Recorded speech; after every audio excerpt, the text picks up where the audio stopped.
கர்த்தருடைய பரிசுத்தமுள்ள நாமத்திற்கு மகிமை உண்டாவதாக. இந்த ஆசீர்வதிக்கப்பட்ட வேளையிலே தேவனுடைய வார்த்தைக்கு முன்பாக நாம் வந்திருக்கின்றோம். ஆண்டவர் தம்முடைய வார்த்தையில் இருந்து நமக்கு வேண்டிய ஆலோசனைகளை கொடுப்பாராக. ஜெபத்துடன் ஆண்டவருடைய வார்த்தைகளை நாம் கவனிப்போம். இந்த நாளில் நம்முடைய தியானத்துக்காக 74வது சங்கீதம் 19வது வசனத்தை வாசிக்கலாம். உமது காட்டுப்புறாவின் ஆத்துமாவை துஷ்டனுடைய கூட்டத்திற்கு ஒப்பு கொடாதேயும், உமது ஏழைகளின் கூட்டத்தை என்றைக்கும் மறவாதேயும். 74வது சங்கீதம் ஆசாப் என்கிற தேவனுடைய மனுஷனால் பாடப்பட்டது. சங்கீத புஸ்தகங்களை நான் பொதுவாக எடுத்துக்கொண்டால் தேவனுடைய மனுஷனாகிய மோசையின் சங்கீதங்கள் உண்டு, ஆசாபின் சங்கீதங்கள் உண்டு, இன்னும் தாவீது ஏராளம் சங்கீதங்களை பாடினதையும் நம்மால் பார்க்கிறதற்கு முடியும். குறிப்பாக இந்த சங்கீதத்தில் உமது காட்டுப்புறாவின் ஆத்துமாவை துஷ்டருடைய கூட்டத்திற்கு ஒப்பு கொடாதேயும் என்று ஒரு விண்ணப்பம், ஜெபம் ஏறெடுக்கப்படுகின்றதை நாம் பார்க்கின்றோம். இந்த நாளில் நாம் தியானிக்க போகிற செய்தியின் தலைப்பு காட்டுப்புறா என்பது. பரிசுத்த வேதாகமத்தில் காட்டுப்புறாக்களை குறித்து என்னென்ன சொல்லப்பட்டிருக்கின்றது, எந்த இடங்களில் அவைகள் குறிப்பிடப்பட்டிருக்கின்றது, அவைகளின் பொருள் என்ன, தேவன் அதை குறித்து கொண்டிருக்கக்கூடிய நோக்கம் என்ன என்கிறவைகளை சற்று நாம் தியானிக்கிறதற்கு நம்முடைய மனதை ஆண்டவருக்கு நேராக திருப்பிக் கொள்வோம். இந்த வசனத்திலே நாம் பார்த்தோமே, கர்த்தரை நோக்கி ஏறெடுக்கின்ற ஒரு ஜெபம், உமது காட்டுப்புறாவின் ஆத்துமாவை துஷ்டருடைய கூட்டத்திற்கு ஒப்பு கொடாதேயும். எப்படி ஒரு காட்டுப்புறாவை மனிதர்கள் வேட்டையாட தீவிரிப்பார்களோ அதுபோல என்னையும் என்னுடைய ஆத்துமாவையும் வேட்டையாடும்படிக்கு மனிதர்கள் தீவிரிக்கிறார்கள் என்று ஒரு காட்டுப்புறாவை தன்னுடைய வாழ்க்கையோடு ஒப்பிட்டு இந்த சங்கீதத்திலே இந்த வசனம் சொல்லப்பட்டிருக்கின்றது. அப்படி என்றால் காட்டுப்புறா என்பது இந்த வசனத்திலே ஒரு மனிதனை குறிக்கின்றது. எப்படி புறாக்களை மனிதர்கள் வேட்டையாடி தங்களுக்கு உணவாக்கி கொள்ளுவார்களோ, அவர்கள் சற்றும் அதன் மேல் ஈவு இரக்கமின்றி அதை கொன்று விடுவார்களோ, இதுபோல எனக்கும் எதிரிகள் சூழ்ந்திருந்து என்னை எப்படியாக அழித்து விட வேண்டும் என்று மிகவும் கவனமாக பார்த்து கொண்டிருக்கிறார்கள் என்கிறதை அவர் இங்கே சொல்லுகின்றார். அப்படி அவர் சொல்ல வேண்டுமானால் எவ்வளவு பெரிய பிரச்சனை அவர் சந்தித்து கொண்டிருப்பார். அவருடைய உள்ளம் எவ்வளவு கலக்கத்தில் தீயங்கி போய் இருந்திருக்கும். அன்பானவர்களே, நாமும் கூட பல நேரங்களிலும் இப்படிப்பட்ட மனிதர்களால் உண்டாகக்கூடிய பயங்களுக்குள் அகப்பட்டு கொள்ளுகிறதுண்டு. இப்படி பறவைகளுக்கு எதிராக மனுஷர்களுடைய, அதுவும் அவர்களை வேட்டையாட நினைக்கிற மனிதர்களுடைய செயல்பாடுகளை குறித்து 2 காரியங்களை நம்மால பார்க்கிறதற்கு முடியும். ஒன்று, மனிதர்கள் இந்த புறாக்களுக்கு எதிராக எழும்புகிறது. அதுபோல நம்முடைய வாழ்க்கையில் நமக்கு எதிராக சில, இந்த வசனத்தில் வாசிக்கிறது போல துஷ்ட மனிதர்கள் எழும்புகிறதை குறித்து பார்க்கலாம். வாசிக்கலாம். நீதிமொழிகள் 24வது அதிகாரம் 8வது வசனம். தீவினை செய்ய உபாயம் செய்கிறவன் துஷ்டன் எனப்படுவான். பாருங்கள், துஷ்டருடைய கூட்டத்திற்கு ஒப்புக்கொடாதேயும் என்று கர்த்தரிடத்தில் ஏறெடுத்த ஜெபத்திலே துஷ்டன் என்றால் என்ன, அப்படிப்பட்டவன் யார் என்று வேதம் சொல்லுகிறது. அதை குறித்த ஒரு டெஃபனிஷன் என்ன என்கிறதை இந்த வசனம் நமக்கு சொல்லுகிறது. தீவினை செய்ய உபாயம் செய்கிறவன் துஷ்டன் எனப்படுவான். அப்போ பிறருக்கு தீமை செய்கிறதற்கு தந்திரமான காரியங்களை யார் செய்கிறார்களோ அவர்கள் துஷ்டர்கள். அதன் நண்பனுக்கு விரோதமாக தீங்கு உண்டாகும்படிக்கு தந்திரமாக காரியங்களை ஒரு மனுஷன் செய்து கொண்டிருந்தால், அவன் சிநேகிதனானாலும் அவன் உறவினனானாலும் அவன் தன்னுடைய வீட்டானாக இருந்தாலும் யாராக இருந்தாலும் வேதம் அவனை துஷ்டன் என்று சொல்லுகின்றது. அப்படியானால் இந்த பாருங்களேன், தீவினை செய்ய, யாருக்கும் தீங்கு செய்வதற்கு நாம் முன்வரக்கூடாது. அப்படி செய்வதற்கு நாம் குறித்து ஒரு காரியத்தை முன்னெடுத்து செல்லுவோமானால் அது தேவனுடைய பார்வையில் மிகப்பெரிய துஷ்டத்தனமாக இருக்கும். ஆகவே இங்கே தீவினை செய்கிற மனிதர்கள் வேட்டையாடும்படிக்கு ஆத்துமாவுக்கு எதிராக எழும்பி இருக்கின்றார்கள். இரண்டாவதாக இன்னொரு வசனத்தை வாசிக்கலாம். 124 104வது சங்கீதம் 7வது வசனம். வேடனுடைய கண்ணிக்கு தப்பின குருவியைப் போல நம்முடைய ஆத்துமா தப்பிட்டு கண்ணி தெரிந்தது நாம் தப்பினோம். ஒரு பறவை வேடனுடைய கண்ணிக்கு தப்பித்து செல்லுகிறது போல நம்முடைய ஆத்துமா தப்பிட்டு என்று இங்கே சொல்லுகிறார். அப்போ பறவைகளுக்கு கண்ணிகள் வைத்து அவைகளுடைய கால்கள் அதில் அகப்பட செய்து அவைகளை பிடித்து கொள்ளுகின்றார்கள். அப்போ வேட்டையாடக்கூடிய 2 காரியங்கள், ஒன்று தீமையான காரியங்களை செய்யும்படிக்கு தந்திரமாக செயல்படுதல், இரண்டாவதாக கால்களுக்கு கண்ணி வைத்து அவைகளில் அகப்பட செய்தல். இந்த கண்ணிகளை குறித்து வேதத்தில் ஏராளம் காரியங்களை நம்மால் பார்க்கிறதற்கு முடியும். குறிப்பாக ஒரே ஒரு வசன பகுதியை நம்ம வாசிக்கலாம். 1 தீமோத்தேயு 3வது அதிகாரம் 7வது வசனம். அவன் நிந்தனையிலும் பிசாசின் கண்ணியிலும் விழாதபடிக்கு புறம்பானவர்களால் நற்சாட்சி பெற்றவனாயும் இருக்க வேண்டும். இந்த வசனத்திலே பிசாசின் கண்ணியிலும் விழாதபடிக்கு, அப்போ சாத்தான் மனிதர்களை அகப்பட வைக்கிறதற்கு கண்ணிகளை வைக்கிறான் என்று வேதம் சொல்லுகின்றது. மனிதர்கள் மட்டுமல்ல, சாத்தானும் நமக்கு கண்ணிகளை வைத்து அகப்பட வைக்கிறதற்காக எதிர்பார்த்து நம்மை பிடித்து கொள்ளுவதற்கு அவன் காத்திருக்கின்றான். 2 காரியங்களை பார்த்தோம். ஒன்று, துஷ்ட மனிதர்கள் எதிராக எழும்புகின்றார்கள். இரண்டாவதாக சாத்தானுடைய கண்ணிகள் விரோதமாக வைக்கப்படுகின்றது. இந்த 2 விதமான சூழ்நிலைகளிலிருந்தும் நம்மை தப்புவிக்கிறதற்கு தேவன் உண்மையுள்ளவர். அதனால தான் அந்த 124வது சங்கீதம் 7வது வசனத்தின் பிற்பகுதி சொல்லுகிறது, கண்ணி தெறித்தது நாம் தப்பினோம். ஆம், நம்முடைய தேவன் கண்ணிகளை தெறிக்க பண்ணுகிறவர். சாத்தான் நமக்கு எதிராக வைக்கின்ற கண்ணிகள் நமக்கு தெரியாமல் இருந்தாலும் தேவன் அவைகளை தெறித்து போக பண்ணுவார், நம்மை தப்புவிப்பார். ஆகவே வேடனுடைய கண்ணிக்கு நம்மை தப்புவிக்கிற கர்த்தர், துஷ்ட மனிதர்களுடைய செயல்களுக்கு, தந்திரமான செயல்களுக்கு நம்மை பாதுகாக்கிற கர்த்தர் நம்மோடு கூட இருக்கிறார். இந்த ஆசோபோடு சேர்ந்து நாமும் ஜெபிக்க வேண்டும்.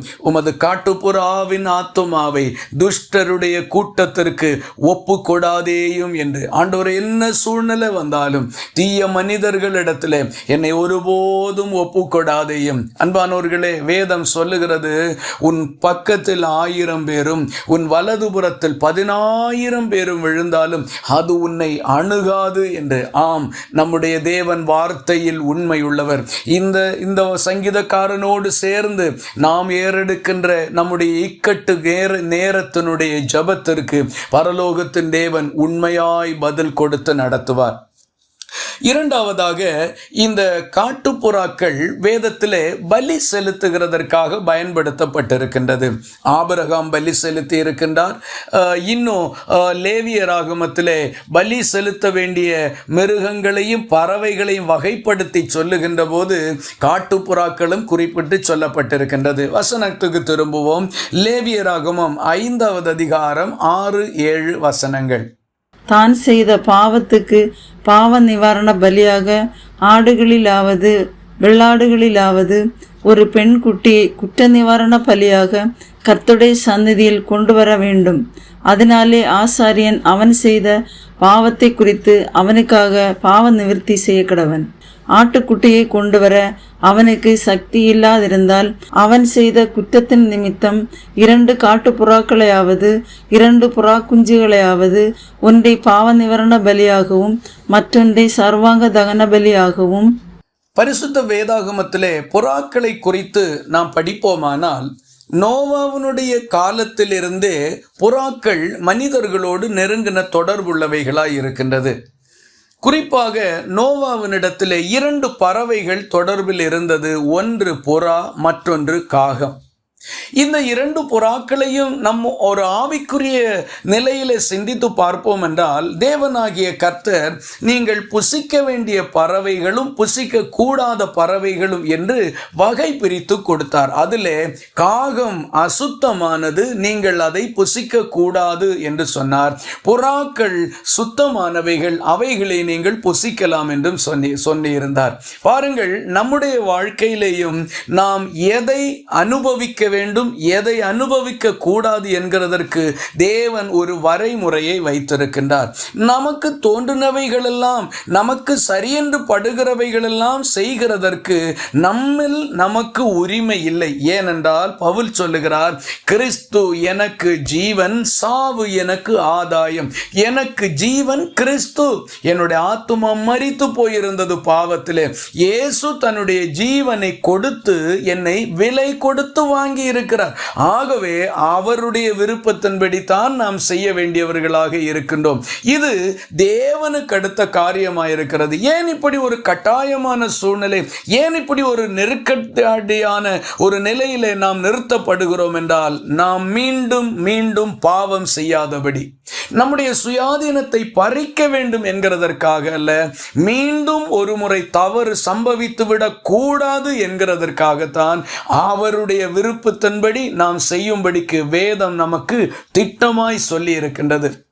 ஆகவே பாருங்கள், இந்த வசனத்திலே தான் செய்த பாவத்திற்கு ஒரு மனுஷன் பாவ நிவாரண பலியாக இந்த புறாக்களை கொண்டு வருகின்றான். 7வது வசனத்திலே வாசிக்கிற பொழுது 2 காட்டு புறாக்களையாவது 2 புறா குஞ்சுகளையாவது, ஒன்றை பாவ நிவாரண பலியாகவும் மற்றொன்றை சர்வாங்க தகன பலியாகவும் கர்த்தருடைய சந்நிதியில் கொண்டு வர கடவன். 2 விதமான பலிகளுக்காக புறாக்கள் பயன்படுத்தப்பட்ட, ஒன்று பாவ நிவாரண பலி, மற்றொன்று சர்வாங்க தகன பலி. பாவத்திற்கு நிவாரணம் உண்டாகும்படிக்கு, மனுஷன் தீட்டுப்பட்ட நிலையிலிருந்து சுத்திகரிக்கப்பட்ட நிலைக்கு வரும்படிக்கு, தன்னுடைய சுத்திகரிப்பின் நிலையை உறுதிப்படுத்தி கொள்வதற்கென்று 2 விதமான பலிகளுக்கு இந்த புறாக்கள் பயன்படுத்தப்பட்டது. ஒன்று பாவ நிவாரண பலி, மற்றொன்று சர்வாங்க தகன பலி. ஏன் இந்த புறாக்கள், நாம் ஏற்கனவே பார்த்தோம், புறாக்கள் சுத்தமானவைகள். ஆகவே அவைகள் மனுஷனுக்கு உணவாகவும் இருக்கின்றது, அவைகள் மனுஷனுக்காக பலியாகவும் மாறி இருக்கின்றது. இதை குறித்து நாம் ஆவிக்குரிய பிரகாரமாக சிந்தித்து பார்த்தால், ஆண்டவர் சொன்னார், இயேசு சொன்னார், நீங்கள் புறாக்களை போல கபடற்றவர்களாய் இருக்க வேண்டும் என்று. அப்போ கபடற்ற ஒரு அனுபவத்தை தேவன் நம்மில் எதிர்பார்க்கின்றார். இங்கே ரோமருக்கு எழுதின 8வது அதிகாரம் 3வது வசனம் நமக்கு சொல்லுகின்றது, மாம்சத்தினாலே பலவீனமாயிருந்த நியாயப்பிரமாணம் செய்யக்கூடாததை தேவனே செய்யும்படிக்கு தம்முடைய குமாரனை பாவ மாம்சத்தின் சாயலாகவும் பாவத்தை போக்கும் பலியாகவும் அனுப்பி மாம்சத்திலே பாவத்தை ஆக்கினைக்குள்ளாக தீர்த்தார். இயேசு கிறிஸ்து தன்னை பலியாக ஒப்பு கொடுத்து பாவத்திற்கு முடிவுண்டாக்கினார். இயேசு கிறிஸ்து சர்வலோகத்தின் பாவ நிவாரண பலியாக மாறினார். அவரால், இயேசு கிறிஸ்துவிலே எல்லா பலிகளும் நிறைவடைந்து விட்டது. இனி நாம் பலி செலுத்த வேண்டியதில்லை. இங்கே பாருங்கள், சுத்தமான பறவை என்று தேவனால் வகைப்படுத்தப்பட்டது. மனுஷர்களுக்கு பதிலாக, மனுஷர்களுடைய பாவம் மன்னிக்கப்படுவதற்கு பலியாக செலுத்தப்பட்டது. அதுபோல மாசற்ற ஆட்டுக்குட்டியாகி ஆண்டவர் இயேசு கிறிஸ்து நமக்காக பலியாகி இருக்கிறார். அவர் குற்றமற்றவர், அவரில் எவ்வளவேனும் தவறு இல்லை, பாவம் இல்லை. நமக்காக அவர் பாவமாக்கப்பட்டார். முதலாவதாக இந்த காட்டுப்புறாக்கள் பலி செலுத்தப்படுகிறது. இயேசு கிறிஸ்து மனுக்குலத்தின் பாவத்திற்கு பலியானார் என்கிறதை நமக்கு காட்டுகின்றது. இதுபோல நாமும் நம்முடைய இந்த ஆண்டவர் இயேசு கிறிஸ்துவை பாருங்களேன், சிலுவையில் அவர் தொங்குகின்ற போது சொன்னார், பிதாவே இவர்களுக்கு மன்னியும், தாங்கள் செய்கிறது இன்னதென்று அறியாதிருக்கிறார்களே. இயேசு பலியாகி தன்னை ஒப்பு கொடுத்து விட்டு பிதாவை பார்த்து சொன்னார், பிதாவே இந்த பலியை ஏற்றுக்கொள்ள, இந்த ஜனங்களுடைய தவறுகளை மன்னித்தருளும், தாங்கள் இன்னது செய்கிறோம் என்று தெரியாமல் செய்து கொண்டிருக்கிறார்கள் என்று இயேசு ஜெபித்தார். வெறும் ஒரு ஜெபம் மட்டுமல்ல, தன்னை பலியாக அர்ப்பணித்து விட்டு இந்த ஜனங்களை மன்னித்தருளும், என்னை பலியாக ஏற்றுக்கொள்ளும் என்று சொன்னார். எத்தனை ஆச்சரியமான ஒரு அனுபவம். இன்னொரு வசனத்தை வாசிக்கலாம். லேவியராகமம் 12வது அதிகாரம் 8வது வசனம். ஆட்டுக்குட்டியை கொண்டு வர அவளுக்கு சக்தி இல்லாதிருந்தால் 2 காட்டு புறாக்களையாவது 2 புறா குஞ்சுகளையாவது ஒன்றை சர்வாங்க தகன பலியாகவும் மற்றொன்றை பாவ நிவாரண பலியாகவும் கொண்டு வர கடவள். அதனால் ஆசாரியன் அவளுக்காக பாவ நிவர்த்தி செய்ய கடவன். அப்பொழுது அவள் சுத்தமாவாள் என்று சொல்லென்றார். இந்த வசனம் நமக்கு குறிப்பாக சொல்லுகின்ற காரியம் என்னவென்றால், ஆட்டுக்குட்டியை கொண்டு வர அவளுக்கு சக்தி இல்லாதிருந்தால் 2 காட்டுப்புறாக்களையாவது 2 புறா குஞ்சுகளையாவது கொண்டு வர வேண்டும் என்று சொல்லப்படுகின்றது. அப்படி என்றால் இங்கே செலுத்தப்பட வேண்டிய பலி ஆட்டுக்குட்டி தான். ஆனால் ஒருவேளை ஏழைகளுக்கு ஆட்டுக்குட்டியை கொண்டு வந்து செலுத்துவதற்கு வசதி இல்லாமல் இருக்குமே. ஆகவே தேவன் என்ன சொன்னார் என்றால், காட்டு புறாக்களை கொண்டு வந்து நீ பலி செலுத்தலாம். அப்போ ஏழ்மை நிலையில் இருக்கிறவர்களுக்கும் பாவ மன்னிப்பு கிடைக்க வேண்டும் என்று கர்த்தர் விரும்பினார். அப்போ வசதியுள்ளவர்களுக்கு தவறுகளை மன்னிப்பதும் ஏழைகளுக்கு மன்னிக்காமல் இருக்கிறதும் என்கிற பாரபட்சம் மனிதர்களுக்குள்ளே உண்டு, கர்த்தரிடத்தில் இல்லவே இல்லை. மனுஷன் முகத்தை பார்க்கிறான், கர்த்தரோ இருதயத்தை பார்க்கிறார். மனுஷன் முகத்தை பார்த்து தீர்ப்பு செய்கின்றான், கர்த்தர் இருதயத்தை பார்த்து தீர்ப்பு செய்கின்றார். 2 பேர் ஜெபிக்கும்படி தேவாலயத்திற்கு போனார்கள். அந்த 2 பேர்ல ஒருவன் நல்ல வேத வசனத்தின்படி எல்லாம் நடக்கக்கூடிய ஒரு மனுஷன், ஆனால் மற்றொருவனும் பாவியாகிய மனுஷன். ஆனால் அந்த பாவியாகிய மனுஷனிடத்தில் நான் பாவி என்கிற குற்றத்தை ஒத்துக்கொள்ளக்கூடிய மன்னிப்பு கேட்கக்கூடிய ஒரு மனப்பான்மை இருந்தது. ஆனால் அந்த பரிசேயனாய் இருந்தவனிடத்தில் இந்த ஒரு மனதே இல்லை. நான் நல்லவன், நான் சரியாக செய்கிறவன் என்கிற சுய நீதியில் அவன் வாழ்ந்து கொண்டிருந்தான். ஆண்டவர் அவனை அல்ல, இந்த பாவியாகி என் மேல் கிருபையாயிரும் என்று சொல்லி கேட்ட ஆயக்காரனை தான் நீதிமானாக மாற்றி அனுப்பினார். மற்றவன் வெறுமையோடு போய்விட்டான். 2 பேர் வந்தார்கள். தேவன் இருதயத்தை பார்க்கின்றார். அதுபோல ஐஸ்வர்யவான் லாசரு என்கிற 2 பேர் இருந்தார்கள். மனுஷர்களுடைய பார்வையில் ஐஸ்வர்யவான் மிகவும் ஆசீர்வதிக்கப்பட்டவனும் நல்லவனுமாக இருந்தான். ஏனென்றால் அவன் செல்வந்தனாக எந்த குறைவும் இல்லாதவனாக இருந்தான். அப்போ அவன் நிறைவோடு இருந்தான். ஆனால் லாசருவை பார்த்தால் அவன் 100க்கு 100 குறைவுபட்டவனாகத்தான் இருந்தான். அவனுக்கு ஒன்றுமே இல்லை.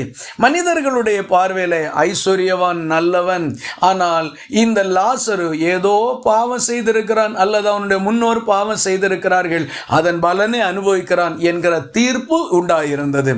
ஆனால் 2 பேருடைய மரணத்துக்கு பின்பு நடந்தது என்ன? ஐஸ்வர்யவான் அல்ல, லாசருவே பரதீசில் ஆபிரகாமின் மடியில் தேற்றப்பட்டான். 2லேயும் நம்ம பார்க்கின்ற போது வெளித்தோற்றத்தை பார்த்து தீர்ப்பு செய்கிறதல்ல, மனதை பார்த்து தீர்ப்பு செய்ய வேண்டும். இங்கு ஆண்டவர் ஏழ்மை நிலையை பார்க்கின்றார். பார்த்து விட்டு ஏழைகளும் மன்னிக்கப்பட வேண்டியவர்களே என்கிற நல்ல உணர்வுள்ள சிந்தையோடு கர்த்தர் சொன்னார், உனக்கு ஆட்டுக்குட்டி கொண்டு வருவதற்கு இயலவில்லை என்றால் 2 காட்டுப்புறாக்களை கொண்டு வந்துவிடு.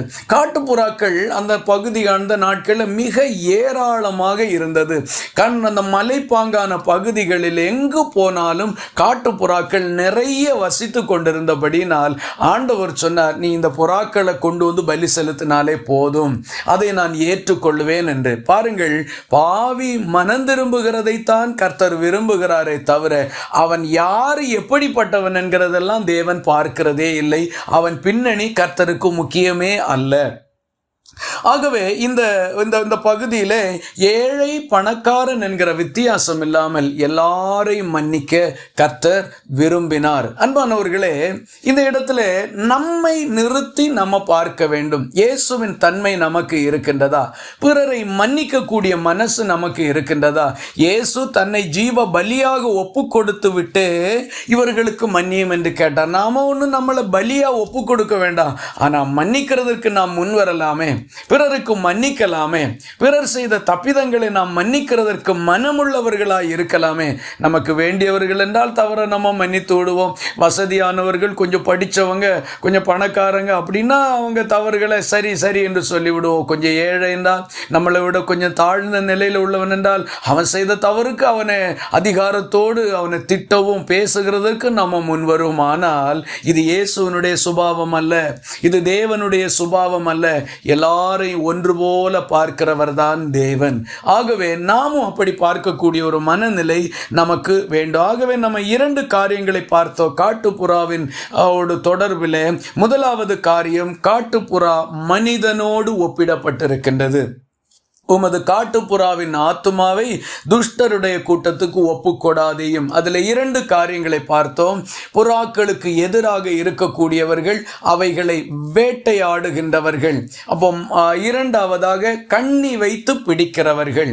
இது 2 காரியத்தை நம்முடைய வாழ்க்கையோடு ஒப்பிட்டு பார்க்கின்ற போது நமக்கு காட்டுப்புறாவாகிய நமக்கு எதிராக நம்மை வேட்டையாடும்படி நினைக்கிற துஷ்ட மனிதர்களுடைய கூட்டம் என்கிறதை பார்த்தோம். 2வதாக கண்ணி வைத்திருக்கக்கூடிய சாத்தான் என்று 2 காரியங்களை நம்ம பார்த்திருக்கிறோம். தேவன் இவைகளுக்கு நம்மை தப்புவிக்கிறவர். எப்பொழுது? இந்த சங்கீதக்காரனை போல நாமும் கர்த்தரிடத்தில் மனத்தாழ்மையோடு ஜெபிக்கின்ற போது கர்த்தர் நம்மை பாதுகாத்து நடத்துவார். 2வதாக நம்ம பார்த்தோம் காட்டுப்புறாக்கள் பலியாக பயன்படுத்தப்பட்டது என்று. இது இயேசு கிறிஸ்துவனுடைய பலியை நமக்கு காட்டுகின்றது. பாவிகளுக்காக இயேசு பலியானார். புறாக்கள் சுத்தமுள்ள பறவைகள் என்றும் இது புசிக்கத்தக்கவைகள் என்றும் தேவன் தம்முடைய ஜனத்திற்கு பிரித்து கொடுத்தார். அதிலிருந்து தான் அவர் பலியாகவும் அதை செலுத்து நான் ஏற்றுக்கொள்வேன் என்று சொன்னார். ஆகவே இயேசு பாவ பரிகார பலியானார் என்கிறதை பார்க்கின்றோம். இயேசு மன்னித்தார் என்றும் பார்க்கின்றோம். 2வதாக நம்ம பார்த்தோம், இவைகள் மிக சாதாரணமாக கிடைக்கக்கூடியவைகள். ரொம்ப கொஞ்சம் விலையிலேயே புறாக்களை நம்ம வாங்கிடலாம். ஆனால் பலி செலுத்த வருகிறதற்கு சர்வாங்க தகன பலிக்கும் அதுபோல பாவ நிவாரண பலிக்கும் எல்லாம் ஆட்டுக்குட்டிகளை செலுத்தணுமானால் அதுக்கு பணம் கொடுக்கணும். அப்படி கொடுக்கிறதற்கு இயலாத ஏழைகளாக இருந்தால் நீங்கள் லகுவாக அங்கே கிடைக்கக்கூடிய காட்டு புறாக்களை கொண்டு வரலாம். அது நீ வாங்கினாலும் சரி, நீ போய் பிடிச்சிக்கிட்டு வந்தாலும் சரி, அது ஒரு விஷயமே அல்ல. ஏராளமாய் கிடைக்கக்கூடிய அந்த காட்டு புறாக்களை கொண்டு வந்து நீ பலி செலுத்து, நான் ஏற்றுக்கொள்வேன் என்று கர்த்தர் சொல்லியிருந்தார். ஏழைகளும் பாவம் மன்னிக்கப்பட வேண்டும் என்று கர்த்தர் விரும்பினார். ஏழைகளும் மன்னிக்கப்படத்தக்கவர்கள் என்று கர்த்தர் விரும்பினார். ஏழைகள் ஒதுக்கப்பட்டவர்கள், அவர்கள் சபிக்கப்பட்டவர்கள், அவர்கள் பாவிகள் என்கிற மனோபாவங்களை கர்த்தர் உடைத்து போட்டார். அவர்களுக்கும் மன்னிக்கிறவராக இருந்தார். 3வதாக இன்னும் ஒரு காரியத்தை நம்ம பார்க்கலாம். எரேமியாவின் புஸ்தகம் 8வது அதிகாரம் 7வது வசனத்தை வாசிக்கலாம்.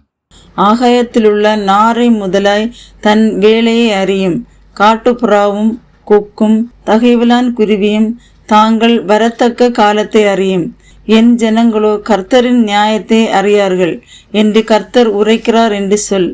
இந்த வசனத்திலே ஆண்டவர் தாம் உருவாக்கின பறவைகள் எந்த அளவுக்கு அறிவுள்ளவைகளாய் இருக்கிறது என்கிறதை குறிப்பிட்டு சொல்லுகின்றார். பாருங்கள், ஆகாயத்திலுள்ள நாரை முதலாய் தன் வேலையை அறியும். தன் வேலையை அறியும். கவனிக்க வேண்டியது வார்த்தை தன் வேலையை அறியும். 2வதாக காட்டுப்புறாவும் கொக்கும் தகைவிலான் குருவியும் தாங்கள் வரத்தக்க காலத்தை அறியும். 2 வார்த்தைகள், வேலையை அறியும், காலத்தை அறியும் என்று 2 வார்த்தைகளை ஆண்டவர் பறவைகளோடு ஒப்பிட்டு பயன்படுத்துகிறதை பார்க்கிறோம். பறவைகளுக்கு தங்கள் வேலைகளையும் தங்கள் காலத்தையும் குறித்த அறிவு எப்படி வருகின்றது? இங்கே எதை குறித்து ஆண்டவர் சொல்லுகின்றார்? நமக்கு தெரிந்திருக்கின்றபடி பறவைகள் அந்தந்த காலநிலைக்கு ஏற்றபடி தங்களுடைய இடங்களை மாற்றிக்கொள்ளும். உதாரணத்திற்கு ஒரு குளத்தில் பறவைகள் வந்து அவைகளில் நீந்துகிறதும் அவைகளிலிருந்து தங்கள் இரையை பிடித்து சாப்பிடுகிறதும் தங்கள் நாட்களை அப்படியே கொண்டு போய் கொண்டிருக்கின்றது. அந்த குளத்திலே தண்ணீர் வற்றி போய் தண்ணீர் இல்லாத ஒரு நிலை வருகின்ற பொழுது அவை தண்ணீர் உள்ள வேறு குளங்களை தேடி போகின்றது. இது இப்படியே இருக்க இன்னும் சில பறவைகள் காலநிலை மாற்றங்களை அறிந்து வறட்சியின் காலம் எந்த பகுதியில் வருகிறது என்கிறதை அறிந்து வறட்சி இல்லாத செழிப்பான காலம் எந்த பகுதியிலே நாட்டிலே இருக்கிறது என்று அறிந்து வறண்ட நாட்டிலிருந்து செழிப்பான நாட்டை நோக்கி போய்விடுகின்றது. காலநிலை மாற்றத்தை அறிந்து அங்கே அவைகள் போய்விடுகின்றது. சில பறவைகள் அந்த பகுதியிலே போய் அங்கே தண்ணீர் இருக்கிற இடங்களில் இடங்களிலே தங்கி அங்கே இருந்து இனவிருத்தி செய்து தங்கள் பழைய இடத்திற்கு தங்கள் குஞ்சுகளோடு பறந்து வருகின்றதை கூட நாம் அறிந்திருக்கின்றோம். ஆராய்ச்சியாளர்களும் அந்த பறவைகளுடைய வாழ்க்கை நிலைமைகளை குறித்து சொல்லி இருக்கிறதே நமக்கு தெரியும். அப்படியானால் கர்த்தர் இங்கே அதைத்தானே சொல்லுகிறார், ஆகாயத்தில் உள்ள நாரை முதலாய் தன் வேலையை அறியும். தான் இங்கிருந்து புறப்பட வேண்டிய வேலை எது என்றது அதற்கு தெரியும். இங்க வறட்சி வரப்போகின்றது, சூழ்நிலை மாறுகிறது என்கிறதை அது நிதானித்து பார்க்கின்றது. நாம சொல்லுகிறோம் மனிதன் பகுத்தறிவுள்ளவன், மனுஷனுக்கு மட்டும்தான் இந்த மேன்மை இருக்கிறது என்று. பாருங்கள், பறவைகளுக்கு கர்த்தர் எவ்வளவு பெரிய ஞானத்தை கொடுத்திருக்கிறார். இந்த பறவைகளுக்கு நான் கிளம்ப வேண்டிய டைம், கால சூழ்நிலை வருகிறது என்கிறது எவ்வளவு தெளிவாக தெரிகின்றது. இன்னும் அந்த காலநிலை மாறும், நாம் இங்கேயே இருக்கலாம் அப்படின்றது நினைக்கிறதே இல்லையே. நான் கிளம்ப வேண்டிய நேரம் வந்துவிட்டது. பாருங்கள், ஆகவே இங்கே காட்டுப்புறாவும் கொக்கும் தகைவலான் குருவியும் தாங்கள் வரத்தக்க காலத்தை அறியும்.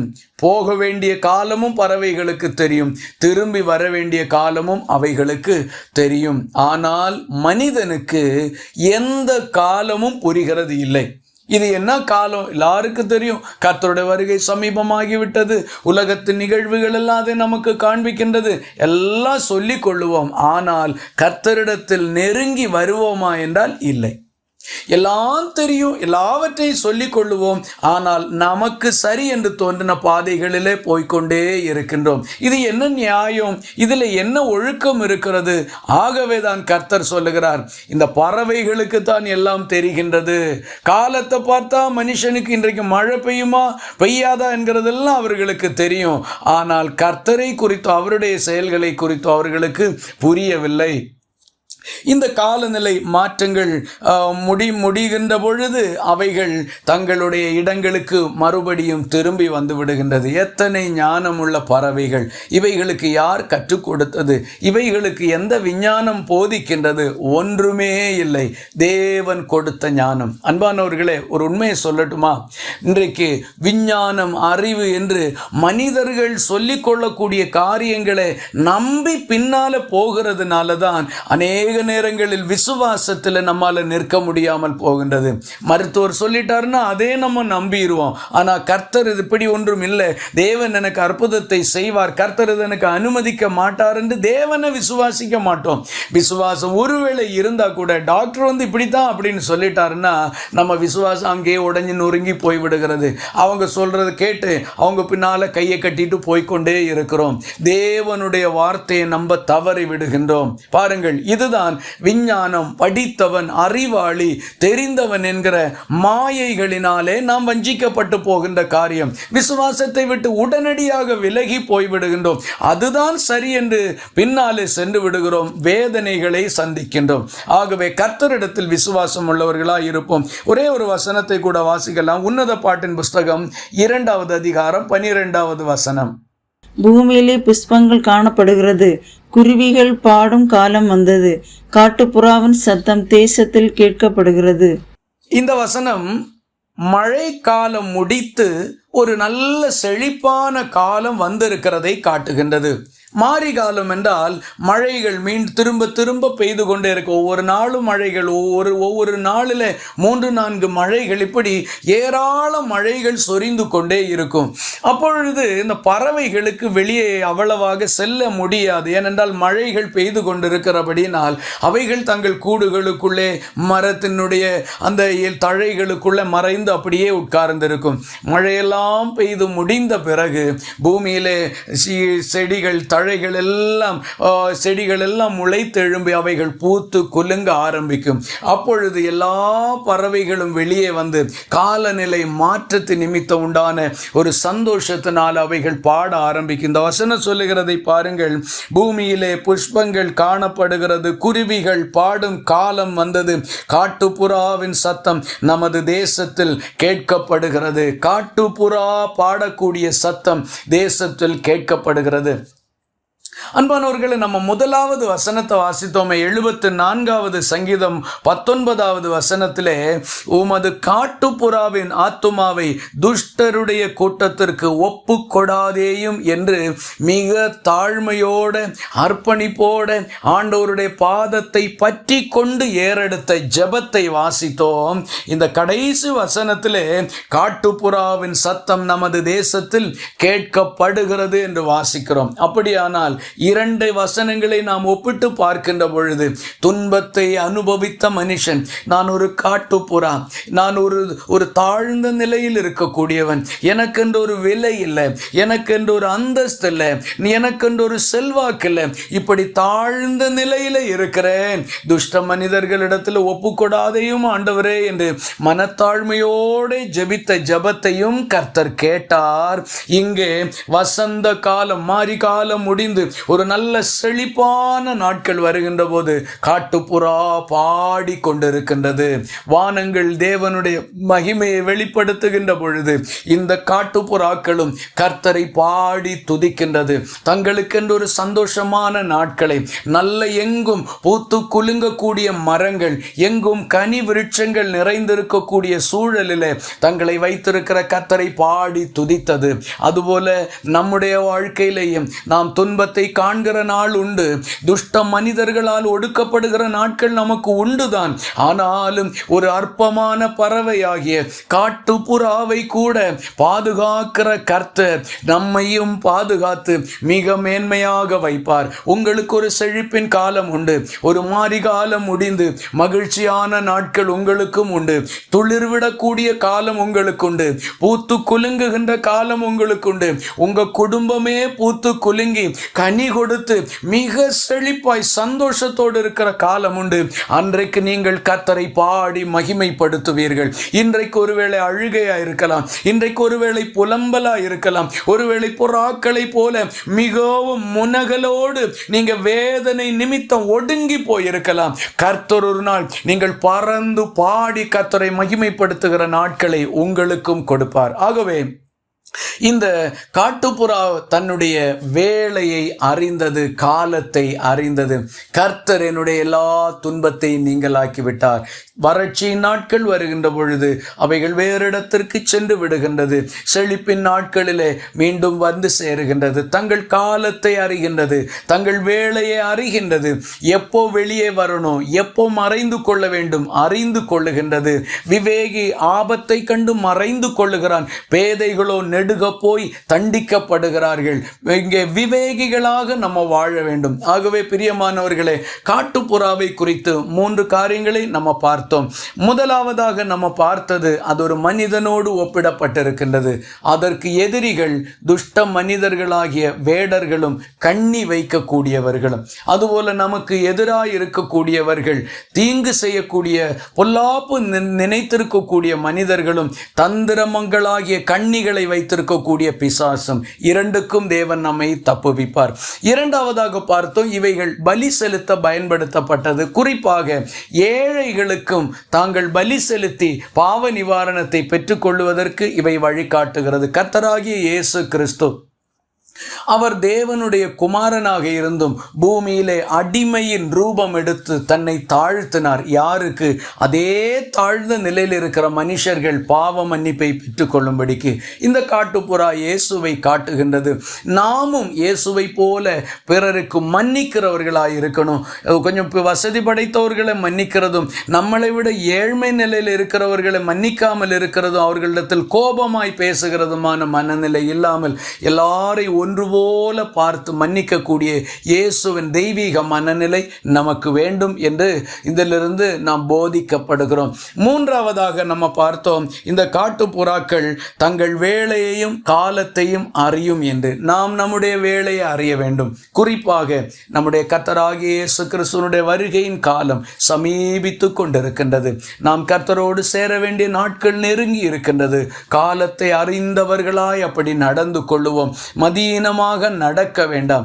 அத்தோடு இந்த முதல் வசனத்திலே காட்டுப்புறாவின் ஆத்துமாவை துஷ்டர்களுக்கு ஒப்புக்கொடாதேயும் என்று மனத்தாழ்மையோடு ஜெபித்த ஜெபமும் மிகவும் கர்த்தரிடத்தில் பணிவோடு ஜெபித்த ஜெபமும் இந்த உன்னத பாட்டு 2:12 காட்டுப்புறா பாடுகிற சத்தமும் பார்க்கிறோம். நமக்கு ஒரு களிப்பின் காலத்தை கர்த்தர் வைத்திருக்கிறார். அதை அறிந்து கொண்டு கர்த்தருக்கு காத்திருப்போம்.